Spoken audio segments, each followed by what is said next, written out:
چیونٹیوں کی بستی۔ ایک دن حضرت سلیمان علیہ السلام اپنے عظیم الشان شاہی تخت پر بیٹھے ہوا میں سفر کر رہے تھے۔ تخت کے دوسرے حصوں میں آپ کے 1000 ملازم اور سلطنت کے عہدیدار بھی اپنی کرسیوں پر بیٹھے تھے، جن میں وزیر اعظم برقیہ بھی شامل تھا۔ تمام جن تخت کے ارد گرد ادب سے کھڑے تھے اور فضا میں اڑنے والے پرندے تخت پر اپنے پروں سے سایہ کیے آ رہے تھے۔ سفر کے دوران حضرت سلیمان علیہ السلام کے کانوں میں فرشتوں کی آواز پڑی۔ فرشتے اللہ کی تسبیح کرتے ہوئے کہہ رہے تھے، اے رب، تو نے حضرت سلیمان علیہ السلام کو جیسا ملک اور حشم دیا ہے، ایسا کسی اور جن و بشر میں سے کسی کو نہیں دیا۔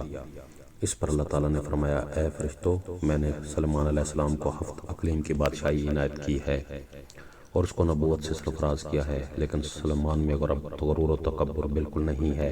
اگر ایسا ہوتا تو میں ان کو ہوا پر لے جا کر زمین پر ڈال دیتا اور پھر اس کو نیست و نابود کر دیتا۔ حضرت سلیمان علیہ السلام نے یہ کلام سنا تو فوراً اللہ کے حضور سجدہ میں گر گئے اور اس کی نعمتوں کا شکر ادا کرنے لگے۔ ہوا نے ان کے تخت کو زمین پر اتارا جہاں چیونٹیوں کی بستی تھی۔ تخت سلیمانی کو دیکھ کر چیونٹیاں خوفزدہ ہو گئیں۔ اس واقعے کا تذکرہ قرآن پاک میں اس طرح ہے۔ ترجمہ: یہاں تک کہ جب پہنچے سلیمان چیونٹیوں کے میدان پر تو کہا ایک چیونٹی نے، اے چیونٹیوں، گھس جاؤ اپنے گھروں میں تاکہ نہ تم کو پیس ڈالے سلیمان اور اس کا لشکر اور پھر ان کو خبر بھی نہ ہو۔ یہ چیونٹی اپنی قوم کی سردار یعنی شاہ مور تھی۔ اس کی بات سن کر حضرت سلیمان علیہ السلام مسکرائے اور انہوں نے شاہ مور کو اپنی ہتھیلی پر رکھ کر پوچھا، اے شاہ مور، تم نے اپنے لشکر سے یہ کیوں کہا کہ سلیمان آتا ہے اور تم اپنے گھروں میں گھس جاؤ؟ تم نے اس سے پہلے میرا کیا ظلم دیکھا ہے؟ شاہ مور نے کہا، اے نبی، ہم نے آپ کا یا آپ کے لشکر کا پہلے کوئی ظلم نہیں دیکھا، مگر ہم نے اپنی حفظ ما تقدم کی طور پر ایسا کیا ہے کہ کہیں آپ کے گھوڑوں کی ٹانکوں کے تلے چیونٹیاں نہ کچلی جائیں۔ حضرت سلیمان علیہ السلام نے فرمایا، کیا تم اپنی چیونٹیوں پر ایسی شفقتیں کیا کرتے ہو؟ جی ہاں، شاہ مور نے کہا، کیونکہ اللہ تعالیٰ نے مجھے ان کا بادشاہ بنایا ہے، اس لیے میرا فرض ہے کہ میں ان کی سلامتی کا خیال رکھوں۔ تمہارے ساتھ کتنی چیونٹیاں رہتی ہیں؟ حضرت سلیمان علیہ السلام نے پوچھا۔ شاہ مور نے بتایا، 40,000۔ اس پر حضرت سلیمان علیہ السلام نے پوچھا، تمہاری بادشاہی بہتر ہے یا میری؟ چیونٹیوں کے سردار نے کہا، میری بادشاہی بہتر ہے، کیونکہ تمہارے تخت کو ہوا اڑاتی ہے، تم اس پر بیٹھتے ہو، یہ کتنا بڑا تکلف ہے۔ حضرت سلیمان علیہ السلام نے مسکرا پر پوچھا، تمہیں یہ عقل کس نے سکھائی ہے؟ اے سلیمان علیہ السلام، جس اللہ نے تمہیں عقل عطا فرمائی اس نے ہمیں بھی عقل سے نوازا ہے۔ شاہ مور نے جواب دیا، اگر آپ اجازت دیں تو میں آپ سے چند مسائل پوچھوں؟ پوچھو، کیا پوچھنا ہے تمہیں؟ حضرت سلیمان علیہ السلام نے کہا۔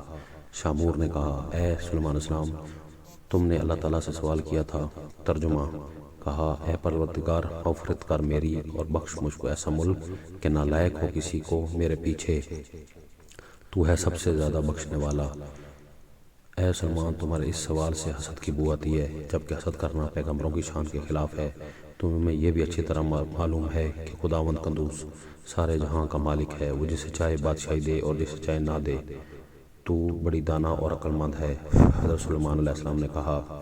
شاہ مور نے کہا، اے اللہ کے نبی، تم بھی اپنی رعایا کی نگرانی کرو اور اپنی عدل و انصاف سے رعیت کو خوش رکھو، ظالم سے مظلوم کا حق دلواؤ۔ میں تو بیچاری ضعیف اور مسکین ہوں، پھر بھی اپنی رعایا کی ہر روز خبر لیتی ہوں اور ان کا بھار اٹھاتی ہوں تاکہ کوئی بھی ان پر ظلم نہ کر سکے۔ شاہ مور کی باتیں سن کر حضرت سلیمان علیہ السلام سجدے میں گر کر کہا، اے پروردگار، تیری قدرت بے انتہا ہے اور تو ہی بے شک عظمت و بزرگی کے لائق ہے۔ قرآن کریم کی سورۃ سبا میں ارشاد باری تعالیٰ ہے، اور جنوں میں سے وہ تھے جو اس سلیمان کے سامنے خدمت انجام دیتے تھے اس کے پروردگار کے حکم سے، اور جو کوئی ان میں سے ہمارے حکم کے خلاف کجروئی کرے ہم اسے دوزخ کا عذاب چکھائیں گے۔ وہ اس کے لیے بناتے تھے جو کچھ وہ چاہتا تھا، قلعوں کی تعمیر، ہتھیار اور تصاویر، اور بڑے بڑے لگن جو حوضوں کے مانند تھے، اور بڑی بڑی دیگیں جو اپنی بڑائی کی وجہ سے ایک جگہ جمی رہیں۔ اے آل داؤد، شکر گزاری کے کام کرو اور میرے بندوں میں سے بہت کم شکر گزار ہیں۔